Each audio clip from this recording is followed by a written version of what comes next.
મારા પગ દુઃખનું આ બીમાર થઈ ગઈ, કેન્સર છે, મટી ગયું. મટી ગયું. આમાં ઘોઘાવદરની અંદર જીવન ભગતની જગ્યા છે. દાસી જીવન સાહેબ ઘોઘાવદરની અંદર થઈ ગયા. એના આજથી 350 વર્ષ થયા. 350 વર્ષ ત્યારે જીવન ભગતને એમની હયાતીમાં જીવતા માનતા આવતી. એટલે કોઈ બેન માનતા કરવા આવે છે અમે જીવન ભગત અહીં ઘોઘાવદરથી ગોંડલ જાય છે. અહીંયા ઘોઘાવદરથી ગોંડલ જાય છે એ જીવન ભગત છે. અને આ બેન જીવન ભગતની માનતા કરવા આવે છે. ત્યારે આ ગાડા ખેડૂત એવું કહે છે કે ભાઈ જીવન ભગત જો આવે છે એટલે ઓલા બેન વેરડામાંથી એવું કહે છે કે આવા થોડા જીવન ભગત છે, આ તો કંઈ મસ્તાનો સિપાહી દીવાના એવા હોય.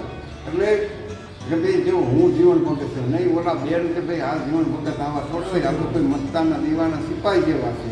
એટલે કે નહીં ભાઈ નથી જીવન ભગત કે બેન આ ગાડા ખેડૂત કોણ છે કે મારા ઘરવાળા છે. તો તે તારા ઘરવાળા જો દેવાતીનું ઘર માંડ્યું હોય તો મેં તો ત્રિલોકના નાથનું ઘર માંડ્યું. ત્યારે જીવન સાહેબ એવું કહે છે કે ભક્તિ તો છે ને બેન અંતર્ભાવની, બતાવવાની નથી. ત્યારે જીવન સાહેબ એક પદ બોલે છે, મેં મસ્તાના મસ્તી ખેરું, મેં દીવાના દર્શન કા કાળ ક્રોધ દુશ્મન પટરામ હિતના ડંકા રાયાંગળીએ વાસરો પણ ધીરજ નામ કા ઢોલ બજાવ, રામ નામ કા અમલ ખિલાવો, મેં સિપાય મેરમ કા. એટલે એની ભાષામાં, સંતોની ભાષામાં મેરમ એવું ઈશ્વરનું નામ ધરાવે છે. પછી એ જીવન સાહેબ પાસે જેમ કે હું તમને ન ઓળખી હતી જીવન ભગત નહીં, કે હું પોતે જીવન ભગત છું. પછી અહીંયા એ સમાધિ લઈ આ જીવન સાહેબના દીકરા દેસડ ભગત એની જીવન ભગતની જોડે જ સમાધિ છે. જીવન સાહેબની સમાધિ ગીગા બાપા સદા ધારવા એમની મૂર્તિ, પછી જીવન ભગતના દીકરા જીવન ભગતના ધર્મપત્ની એ અહીંયા ત્યારે મૂર્તિ ધારે છે. પછી જીવન ભગતના દીકરા દેસડ ભગતે જ્યારે સમાધિ લીધી ત્યારે લોકો જાન જમાડવા બેસી એટલે કોઈ માણસ જ્ઞાની બોલો કે ભાઈ જીવન ભગતે ઘણા પડતા પૂરા, પણ જો આ એમના દીકરા છે અને જો આ વાંસમાંથી આંબલી થાય તો ગત ગંગા જમે ન પર જમે નહીં. પછી અમરા ભગત આ બાજુમાં અમરા ભગત એમના સેવક, અમરા ભગત એમના સેવક, અમરા ભગત એમના સેવક. ત્યારે અમરા ભગત એવું બોલ્યા કે ભાઈ જો મારામાં તો કાંઈ નહીં, પણ સદગુરુ લાજ રાખશે. પછી વાંસમાંથી ત્રીજે દિવસ આંબલીના ઉપર ફૂટ્યા અને લોકો મેરામાં ઉમટી ગયો જોવા માટે. અત્યારે મંદિરની અંદર આંબલી મોજૂદ ઊભી છે અને જ્યારે ઘોઘાવદર આવો તો આંબલીના દર્શન કરજો. જીવન સાહેબના પડસાના દીકરાના પડસાની આંબલી છે અને વાંસમાંથી આંબલી છે. આંબલી મંદિરની બાજુમાં ઊભી છે.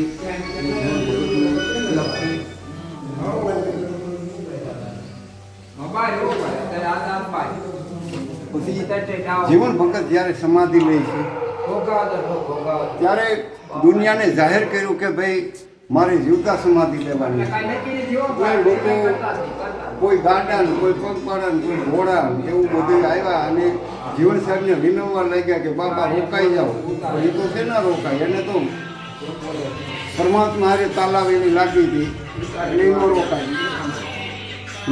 પછી આપણને શાન બતાવી ગયા સંતો કે ભાઈ શેત નર શેત, શેત નર શેત બાજી તારા હાથમાં ધન ધન તારા નહીં નિર્ક્રિયા પ્રેમ, ક્યાંથી આવ્યો ક્યાં જઈ કરે મુકામ, વાલારે સંતોને જય જય સીતારામ, મારા ગુરુજીને કહેજો મારી હાલતી વેળાને જય જય સીતારામ. આ શેરેલું ભજન જીવન સાહેબ બોલે છે. પછી અહીંયા ગોંડલની અંદર કુંભાજીનું રાજ હતું મહાકુંભાની વખતમાં. ત્યારે જીવન સાહેબના બાપુજી જગા ભગત ત્યારે એ ભાંગ રાખતા. તો 60 કોરી લેણી હતી એટલે જીવન સાહેબને બોલાવ્યા કે ભાઈ અમારા બાપુજી પાસે 60 કોરી લેણી છે એટલે દીકરાને લેણું ભરવું પડે. જીવન ભગત કે ભાઈ બાપુ મારી પાસે મૂડી સિવાય ભક્તિ સિવાય તો કાંઈ મૂડીમાં છે નહીં કે 24 કલાકની અંદર તમે નાણાંની ભરપાઈ તમારી કરવી પડે કે ભાઈ તમારો જેવો હુકમ. પછી જીવન સાહેબને અહીંયા કેદમાં પૂરે છે. ત્યારે સવારે ભગવાનના આરાધ કરે છે, એવો ઠપકો આપે છે કે 60 કોરીમાં સુડોમાનો સામળા વેલી કરજે મારી વાત કા ખજીનામાં ખોટ પડીને કા નિર્ધન થયો દીનો નાથ, ભોગા ઉદરથી શેઠ બનીને આવ્યા સાંભળો, જીવન ભક્તિ દીધો મને દીકરો, કોરી ધરવી મારે ભેટ. એ કોરી અત્યારે ગોંડલ દરબારમાં પૂજાય છે.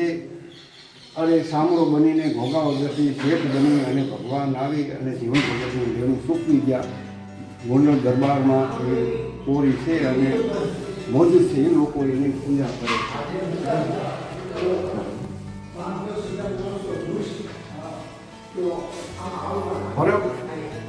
બરફની અંદર ત્યારે સાદુર દેવીદાસ ભગત એવા હતા કે ગમે એવો ખાટલો હોય તો સાદુર ભગત સવાર થાય તો ખાટલો ભાંગી નાખે.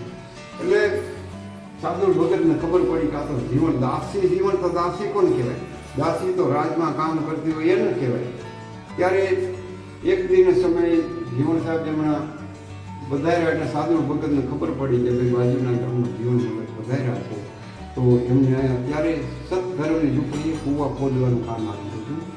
એટલે એમને બોલે સત્સંગ કરતા કરતા સાદુર ભગત છે, ભગત વાય તો ગાડી છે, જળપીમાં હોકારો નથી, પાણી આવે એવું કરો. જીવન ભગત કે ભાઈ પરમાત્મા ઉપર વિશ્વાસ રાખો અને પાણી થાય નહીં કે તમે અંદર ઉતરો ખાટલીમાં બેસી. જીવન સાહેબનું મનોમન બનતા કે મારી કસોટી આવી. ત્યારે જીવન સાહેબ અંદર ઉતરે છે એટલે પાલકી ખેંચી લેવાય. જો ભગત છે આ વાયુની અંદર પાણી થાય તો જ બહાર આપવાનું, જીવતા સમાધિ આપી દે. ભાઈ કે મારી પાસે તો કાંઈ છે ને પણ મારો સિતાર ઉતારો. એટલે સાદુર ભગત છે, ભગત સિતારમાં પાણી નથી. પછી અંદર સિતાર ઉતારે છે અને જીવન સાહેબ પરમાત્માને એવું એક પદ બોલી અને ઠપકો આપે. દીના નાથે દગો કર્યો, મોત વિના મરાવશો, પારશો અપારશો, સેવકના સરદારશો. કૃષ્ણ વિના અમે કોને કે તારી ગંગાને પરબના ધામમાં મોકલ. નહીં તો મને કોઈ વાંધો નથી, પણ કે કૃષ્ણનો ભગત હતો. અને જો આવું શરીરની અંદર કોઈ પણ રોગ થતા હોય, મસા થતા હોય, વાઢિયા મસા, પખંદર કે કોઈ રોગ હોય, કેન્સર લગી મટે. જીવન સાહેબની શ્રદ્ધા વિશ્વાસથી માનતા કરે અને અહીંયા આવે.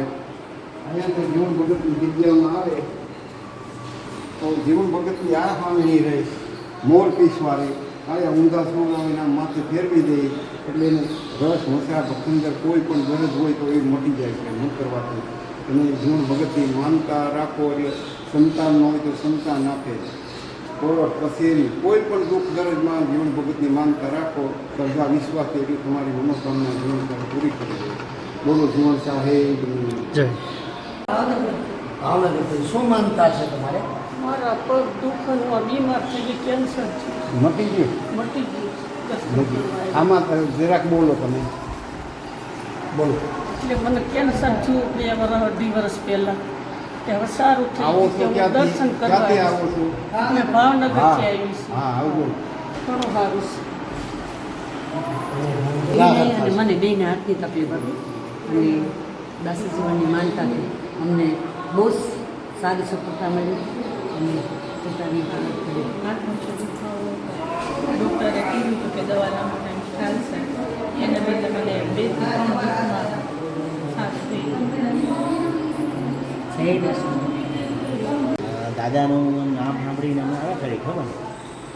નવસારી આ લોકો ખાલી દર્શન કરવા માટે. આ લોકો યુકે છે, આ લંડન છે. લંડન બેન પાસે